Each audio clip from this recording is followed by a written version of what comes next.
G'day fellas. Welcome to a game where we're going to be taking a look at the native Inca rush. So in the south of the map, we've got Abigail McKinnon spawning in as the Incans, and in the north of the map, we've got Soldier playing as the Dutch. So for anybody who's unfamiliar with Soldier, he is a top 10 player. He played in the most recent ESOC Challenge Cup. Now granted, he didn't get through to the finals, but he did put up an amazing effort. So nonetheless, a very, very good player, very talented. He's been around in the scene for quite some while.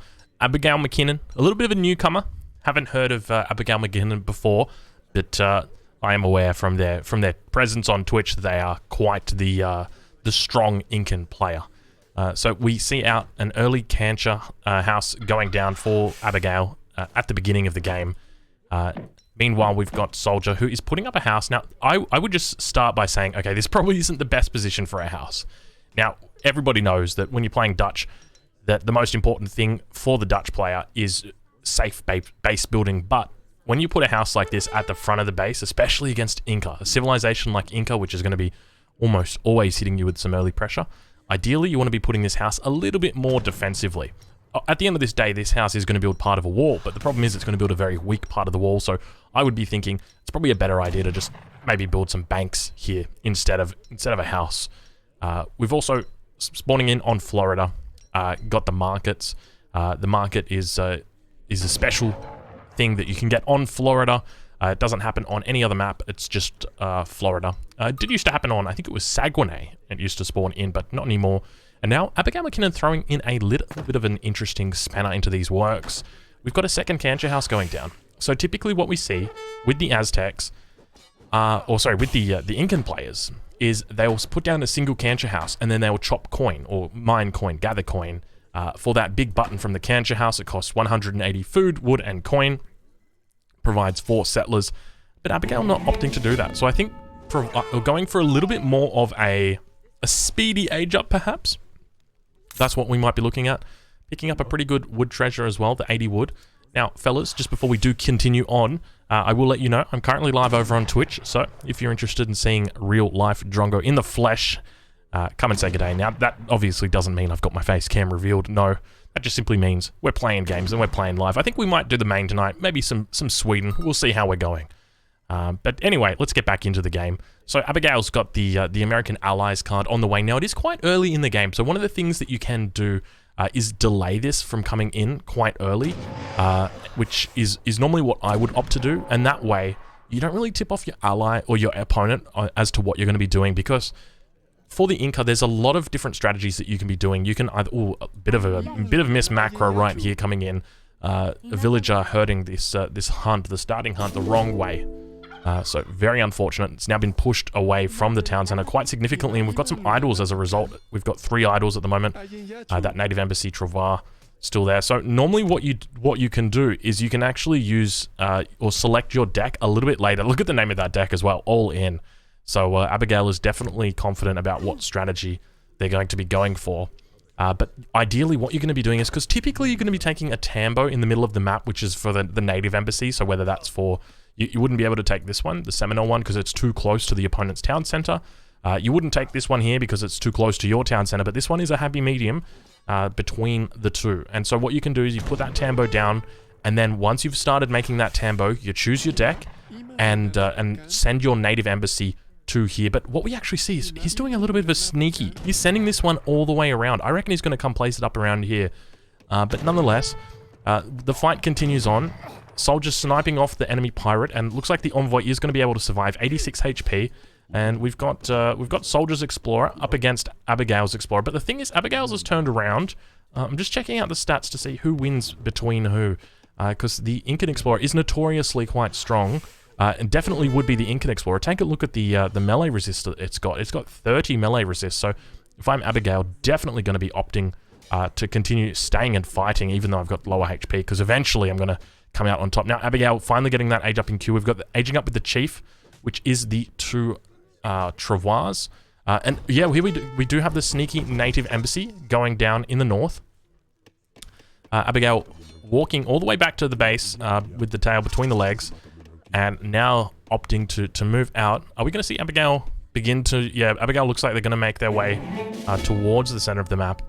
maybe put that down. Meanwhile, let's have a look at Soldier's actually just hit the second age already, 4 minutes and 9 seconds. Abigail's probably going to be a little bit slower to get up. I would say, I'm not familiar with this build, but I do know that I'm very comfortable with the 4 settler opening with the Kancher houses, so probably I would be aiming for that one a bit more often than this one, but we do now see Abigail is going for this middle Tambo. This middle Tambo is going to enable the shipment point for this Tambo, and it means that when the age up does happen, that when the chief arrives, both of those Tambos, or both of those Travars are going to pop out at the Tambo. So what I would typically be doing is selecting my deck now, sending American allies and having this Travar pop out right here. But, oh, we actually see he's allied with the Mapuche. So the Mapuche, I believe they're the horseback riders, the Mapuche Bolus warriors. They're kind of like anti-cavalry, which is different. Normally we do see people going for the Zapotec, so I'm not going to say that this is an unrefined build, or maybe it's just a different build order. I'm yet to see it. But now we do see Soldier going down and putting this bank. I spoke about this bank earlier in the game. We've got another bank behind the town center. This is curious, Soldier. Why are we placing our banks here? Normally, at least this is what they taught me back at Dutch school, is you want your banks on the front line. These bad boys have 4,000 health. So you put one bank in here, you put another bank right there. You got yourself a nice little bit of a wall. Third bank coming in now, you'll be putting it right here. And then when the bank wagon comes in, which is undoubtedly on the way, that bank will go in here, complete that wall for you. And then if you wanted to even stick a house right here, then you've got that nice little concave going already. We're at 5 minutes 27. Now the Incan player has aged up. We've got the war hut going down and the second Travar going down to make a trade post. Get those shipments in a little bit faster. Colonial Militia on the way already, or Town Militia as it has been renamed. But no military production buildings at the moment. I don't really think Soldiers really respecting this enough. I guess when you look at the scores, you probably wouldn't want to respect that, considering there's such a deficit there, 1,500 points ahead. And at the end of the day, you do have the market, and the market means that you're going to be able to be making those big transitions if you've got too much coin, because with Dutch, obviously, he's actually going for a 4th bank. Oh, so not sending, he's actually cancelled the bank wagon and opted straight for the town militia. Interesting. So he's aiming to have that in by about 6 minutes, but still no sign of the opponent yet at this stage. Envoy going out to find out what's going off. We haven't scouted out that native embassy at the top. And so the question is, okay, now we've got units. That's what the question was. So there's the Mapuche Bolus warriors. Look at the size of this army. This is 6 minutes 15. How many units have we actually got here? We've got, look, I'll be honest, guys, I can't actually count that high, but that's a lot of units for this time. I think that's about 15 units. That's a lot of units. And now we've got more units in the queue because we've, oh no, this whole time, look at this. The Travar's just been dancing back and forth. Mate, it's not Friday. Somebody tell this guy it's not Friday. Isn't that so infuriating? This is just definitive edition things. This wouldn't have happened in the original game. You know why? Because Inca's not in the original game. That's why. So all you trolls, there you go. That's the truth right there coming out. So now Abigail moving into position, spotting that envoy and saying, hey, that envoy's been out here too long. Carrot blowgun is in the back as well. 10 range on these bad guys. Plenty of health. Look at that, 192 health. And now the Chimus, 8 Chimu runners. That's a lot of Chimus. That is a huge amount of Chimus. Now, we spoke about this house. Look at this house. Look at the position of this house. The house is in a very poor position, and 600 woods come in, and for some reason, 1 cord of wood is spawned on this side, and the second cord on the back side. This is quite strange. Typically, we'd see them spawn together. I'm not sure if that was a misclick from Soldier, or what's happened there, or how that's happened, but typically they're right next to each other, so very strange. But the first house going down, let's take a look and see what Soldier's up to. Soldier looks like he's wanting to age up to the 3rd age. Instead of calling Colonial Militia, because he does actually have it in his deck at the moment, he's going to be losing this market. If this market goes down, he's going to be in a bit of strife, because sure, he's going to be able to get to the 3rd age, but is it really going to matter? I guess he doesn't have the biggest amount of siege here. That Explorer finally going down now. It's going to be empowering his shipments. But I guess he is putting up on the back line. We do have these houses that are going up. Now, let's have a look and check in on Abigail. See how Abigail is doing. We've got more reinforcing Chimus on the way. So a total of 11 Chimus now out on the field. Still making more Chimus. A lot of siege from these guys. I mean, how much siege are we talking? 9 siege from the little guys. 10 siege from the bowmen. And how much from the Plume Spearmen? 35 siege from the Plume Spearmen. And more Plume Spearmen on the way now. So, Soldier now still not calling Minutemen, really committing to this 3rd age attempt. He's losing his, he's lost his house. He's lost his first house. He's lost his market. Now it looks like he's going to be losing a third or second house. And the Chimus are really just keeping him idle. Now he's got 3 villagers out at the oh, look, the villagers so sneakily just gathering up. That villager's just there has gathered enough. Now, Soldier going up with the Sergeant at Arms. Soldier. Okay, this was a mistake. I don't know if I should use the word mistake. This was a decision that Soldier made in what cup was it? It was a tournament. It was one of the early Age of Empires 3 Definitive Edition tournaments. Oh, I think it might have been the show match between him and H2O, and it was on Manchuria.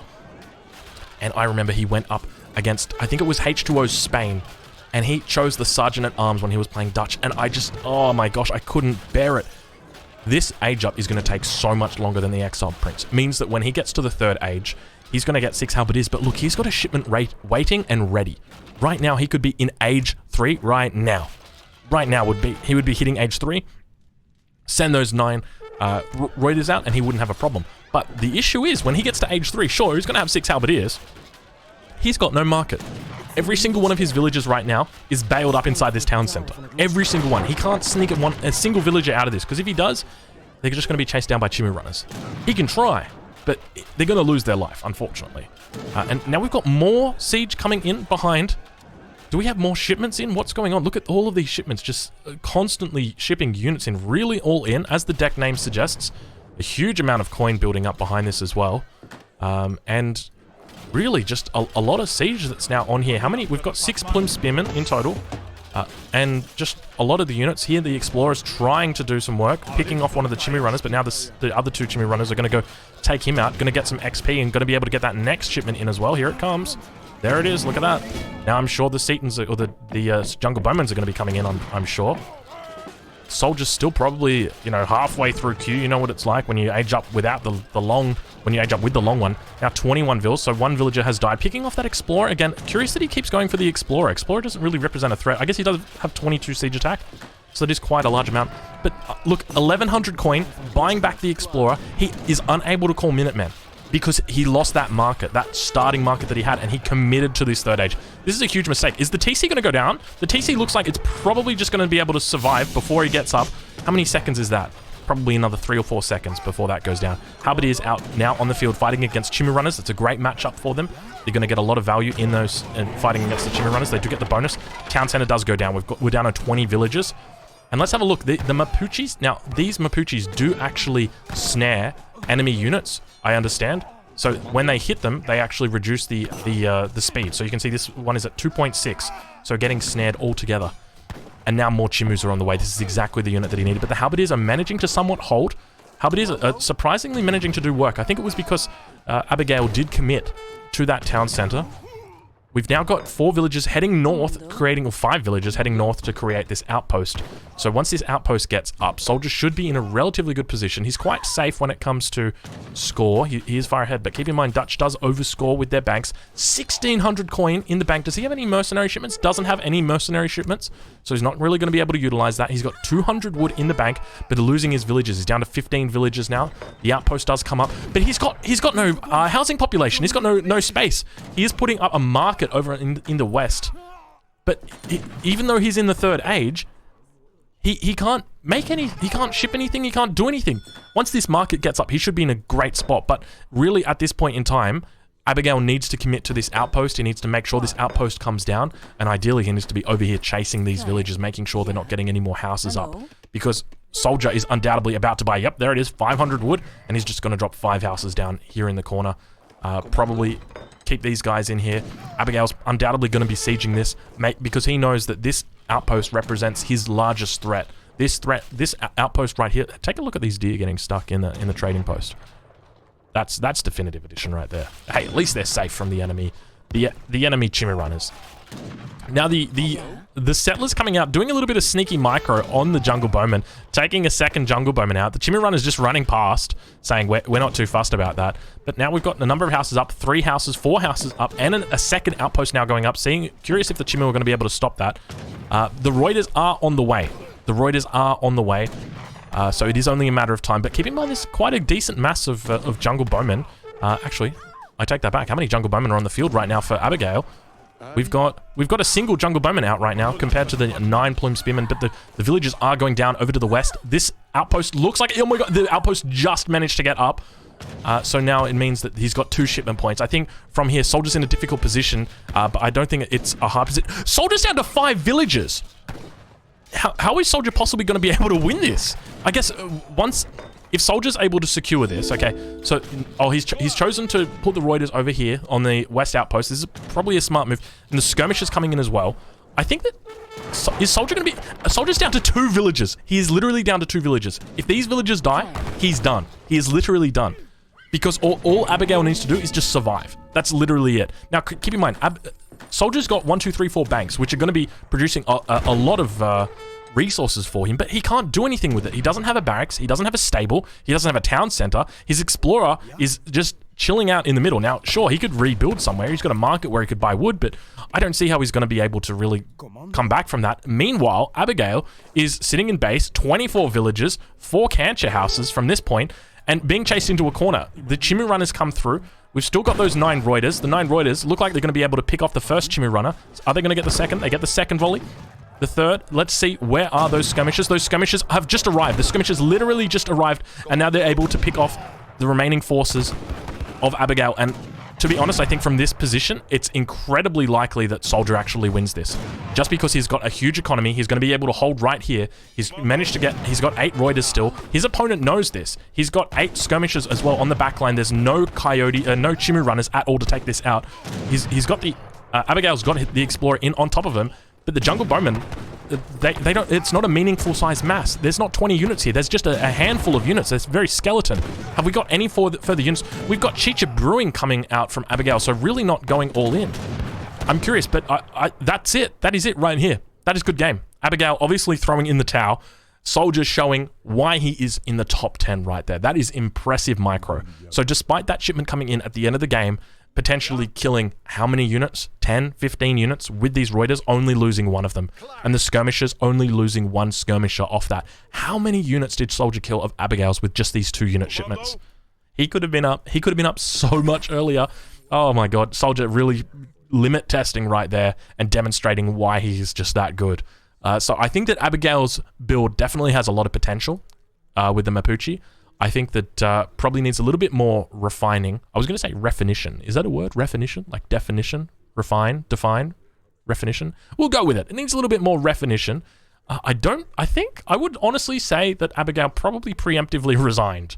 In this position here, I would definitely be quite happy. I guess Abigail probably didn't realize that Soldier was down to 2 villages. When you're down at 2 villages, I tell you what, that's really not a lot. Really, really not a lot. I think all you need to do in that position is just mass up Chimu runners, and I think you're going to be fine. But I guess the biggest problem is that there's 4 banks still sitting in the base. 4 banks just generating resources, and as a result, there's not much that you can do about that. I mean, you can burn them down, but they've got so much bloody health. Nonetheless, incredibly well played by Soldier. Abigail, unfortunate that it didn't go your way. If you guys would like to see more from Soldier, I've linked his Twitch down in the description for this video. He does stream live on Twitch occasionally as well, so make sure to check him out. Other than that, I hope you've enjoyed the video, and I'll catch you guys in the next one.